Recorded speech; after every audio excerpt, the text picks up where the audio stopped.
গোলোকগঞ্জৰ হালাকুৰাত উপস্থিত মুখ্যমন্ত্ৰী ডক্টৰ হিমন্ত বিশ্ব শৰ্মা। মুখ্যমন্ত্ৰীৰ মহিলা উদ্যমিতা আঁচনিৰ অধীনত উদ্যমিতা পুঁজি প্ৰদান অনুষ্ঠানত উপস্থিত থাকে মুখ্যমন্ত্ৰীগৰাকী।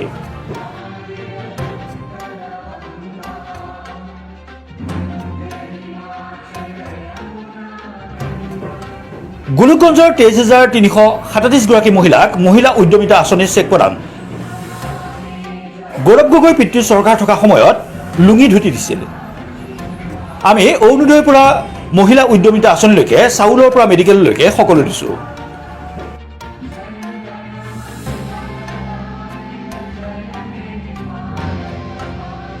গৌৰৱ গগৈ কটাক্ষ কৰি মুখ্যমন্ত্ৰীয়ে আৰু কয় তেওঁ নিজৰ ল'ৰা ছোৱালীকে ব্ৰিটিছ বনাই থৈছে। যাৰ ল'ৰা ছোৱালীয়ে ভাৰতীয় নহয় তেওঁ ৰাজ্যৰ কথা কি জানিব।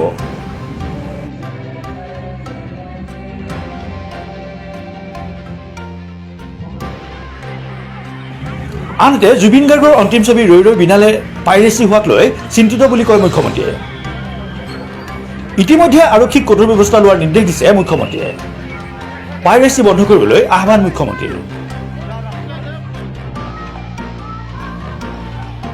গোলোকগঞ্জত বিজেপি জিকিব নোৱাৰাৰ বাবে চিলাৰায় মহাবিদ্যালয়ক বিশ্ববিদ্যালয় কৰা হোৱা নাই বুলি মন্তব্য মুখ্যমন্ত্ৰীৰ। কংগ্ৰেছৰ বিধায়ক সভাতে অহা নাই, গতিকে কাম কেনেকৈ হ'ব বুলিও প্ৰশ্ন মুখ্যমন্ত্ৰীৰ। চিএম আহিছে, গোলোকগঞ্জৰ কংগ্ৰেছী বিধায়কে গুৰুত্ব দিয়া নাই।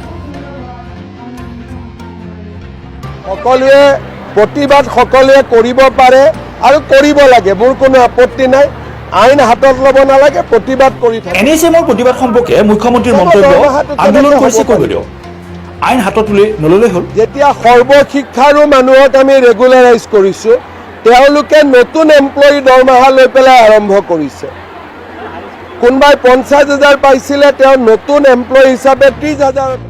সমকামৰ সমদৰমহা দাবী সম্পৰ্কে কয় সমকামৰ সমদৰমহা বিচাৰি থাকক। অসম চৰকাৰে যেতিয়া টকা হ'ব তেতিয়া দিব বুলি দায়খৰা মন্তব্য মুখ্যমন্ত্ৰীৰ। ক'ব আৰু এইটো আমি গোলোকগঞ্জত বিহাৰৰ খবৰ লৈ কি লাভ হ'ব?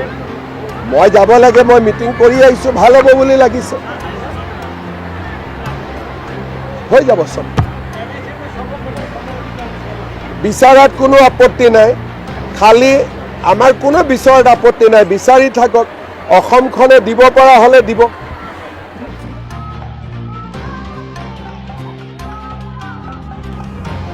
সুযোগ সহযোগত staff reporter Kaushik report investigation.